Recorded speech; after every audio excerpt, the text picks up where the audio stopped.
Hey guys, how are we all today? I'm Dan, I'm one of the team members here at SAP UK and I'm around today, which is why I wanted to make a quick video, and I've not made a video for ages, so I just thought I'd come on today, see how everyone's doing, see if anyone needs a little bit of encouragement or inspiration or anything like that.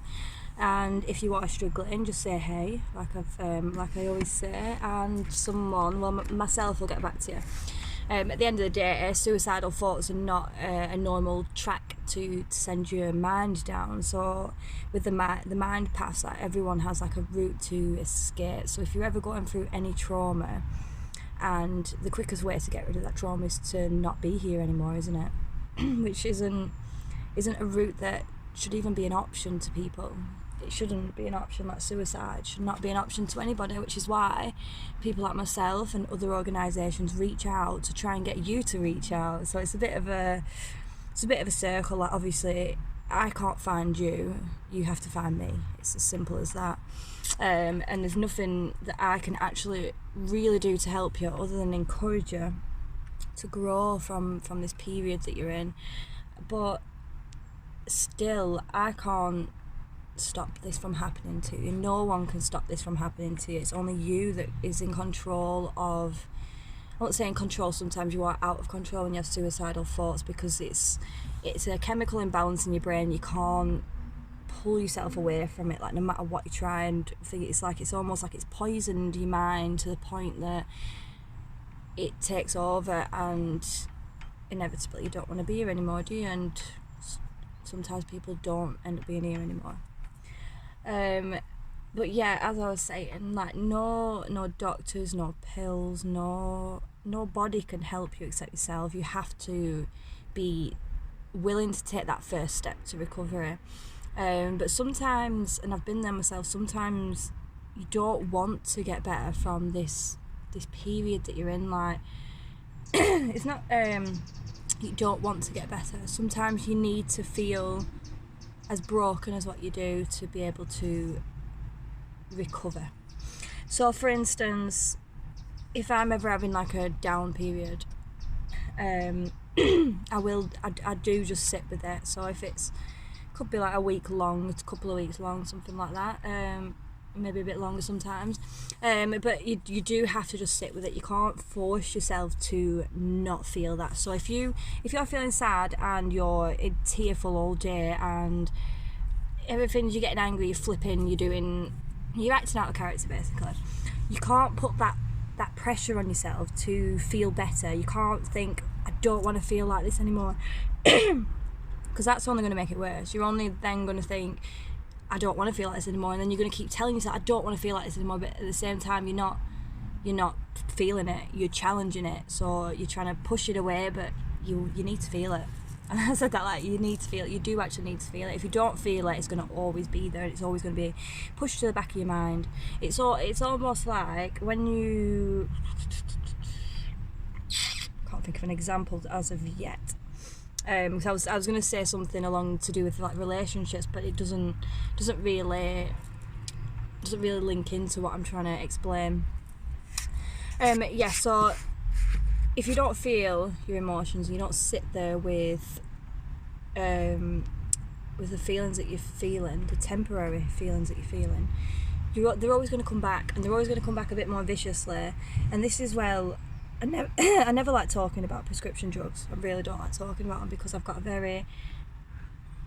very tunnel vision, if you will, on prescription drugs. Obviously not the ones that balance out your mood. If for instance you've got bipolar or you're struggling with personality disorder, like you do need to take tablets to balance it out because you've got a chemical imbalance. But the antidepressant drugs, they're a block. So what happens is they block your feelings, and so you can no longer feel anything, and you become emotionless, and that's not healthy at all, by the way, because if you're stopping yourself from feeling, it's almost like you cut yourself and you're gushing out of blood. It's not, it happens, you cover it up anyway, but I mean, like if you cut yourself and you're gushing out of blood, if you just literally put it over, it's going to start building. Do you know what I mean? It doesn't work out what I'm trying to explain it as, but if you, I can't use it, but just think of these as like pipes. So then you cut it or whatever, and then if you don't fully seal that up and heal it, and you just cover it up, that's then going to keep getting bigger and bigger and bigger, isn't it? And it's just going to keep, this is what happens with emotions. If you don't feel them, you don't sit with them, they're only going to build up. And then if you add prescription drugs into it, antidepressants, then you're just blocking them again. So then when you not finally, sorry, that was a bit of a wrong word to use, when you actually do decide to take the step and come off the antidepressants, you're then going to have to go right back to square one, to where you were before, to feel everything that you should have felt. Now, I'm not saying that they're not a good idea. Like, sometimes they are a good idea if you're right at the bottom, but they shouldn't be the first idea. That's a starter. The first idea should be to reach out to people like myself and the rest of the team, and there's other places that offer support as well. And sometimes just talking about it and just getting off your chest what's been going on or anything like that can be a huge relief. And then it helps you to understand it. It's easier when other people get to but other people get to when you talk to somebody about what you've been through or whatever, giving them an insight as to what you've been going through, like, it does practically harder. Just getting it off your chest is like a big relief. But what I'm saying here is, if you're not willing to help yourself, then you're almost beyond help already, and no pills or anything are gonna ever make that better. But if you do come to someone like myself or the rest of the team or other organisations, and you get that guidance and that inspiration that you need, like, it's not ever too late to even restart your life. You can restart your life at the age of 50, and I'm 100% behind that. It doesn't matter what age you are, it doesn't matter what you see everybody else doing. Like, if you're not married by the age of 32 or whatever, like I've always said, if I don't have any more children after the age of 32, I'm not having any more. That's my choice. But it doesn't mean that you can't. It doesn't mean that it's any less of a, I'd never be less of a mother if I give birth at the age of 40. Like, the way that the world is these days, and I think social media is a massive mental health drain for absolutely everybody.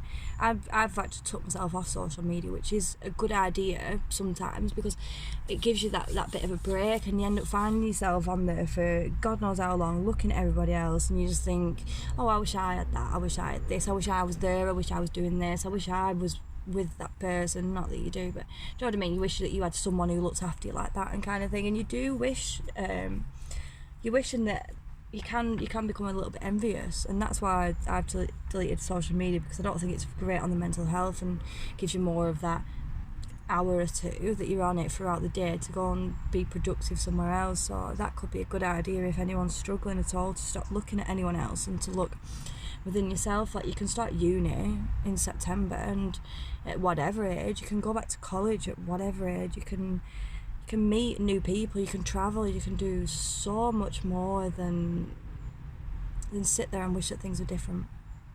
It doesn't cost anything to go out to the park and have a walk. It doesn't cost anything to go and say hello to your neighbour. It doesn't cost anything to smile at somebody else. Like, all these things are free, and they're the real things in life, rather than sitting there wishing things were different.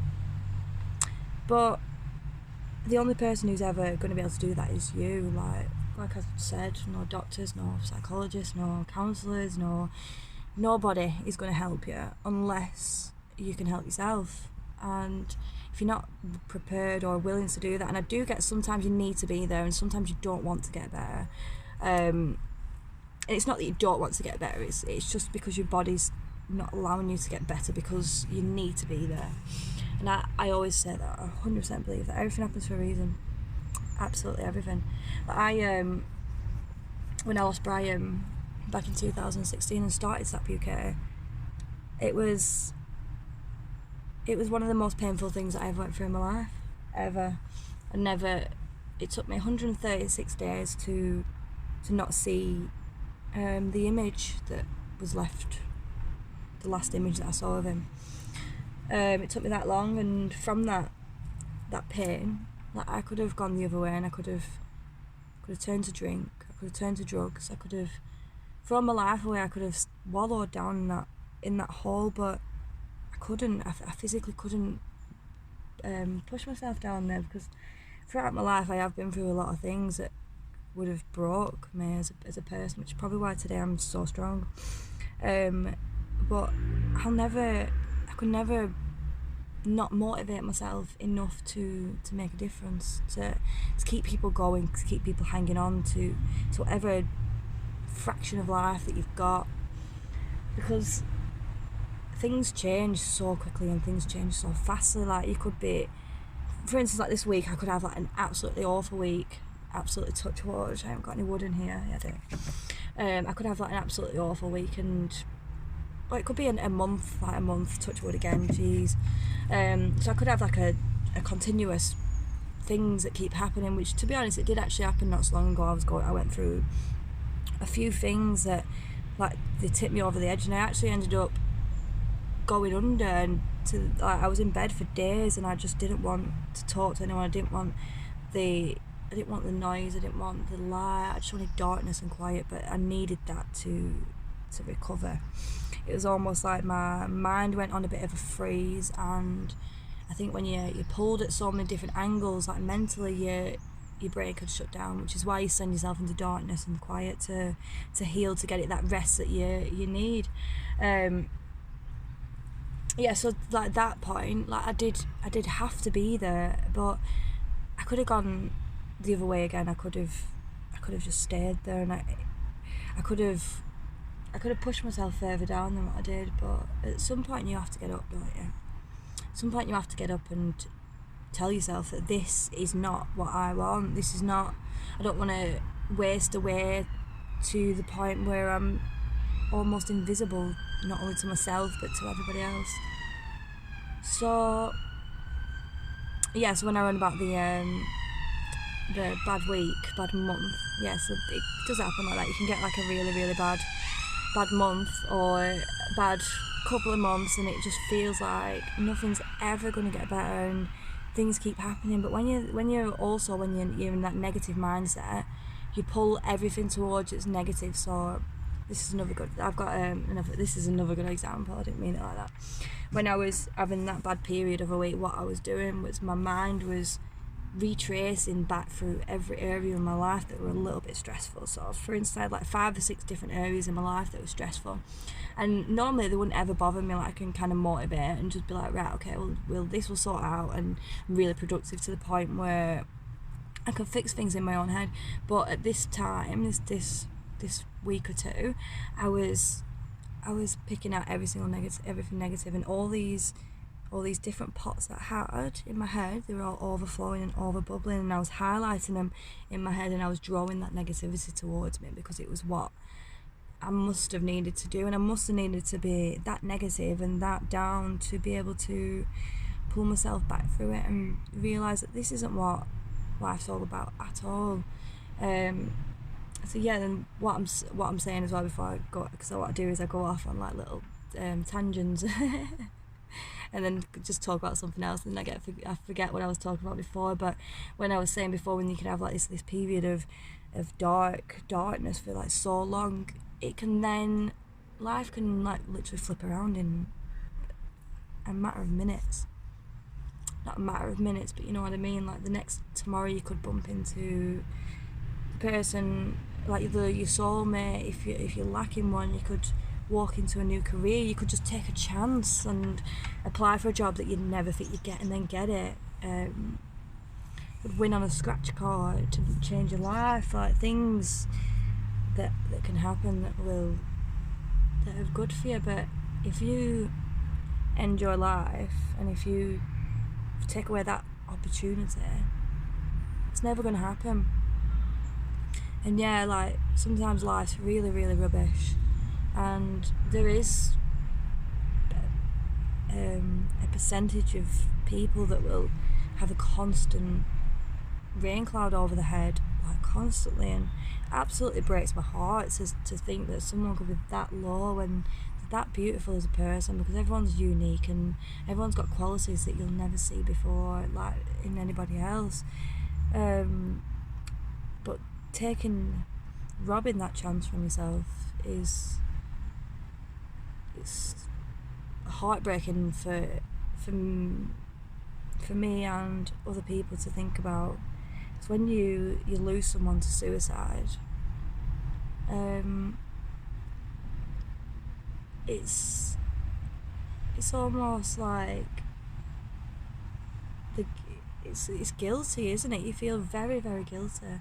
When I lost Brian, I blamed myself a lot, and then we lost Ashley, and again you blame yourself, and then I lost my friend Joe a couple of weeks ago, but I thought he was doing really well. I thought he was coming round. I used to spend a lot.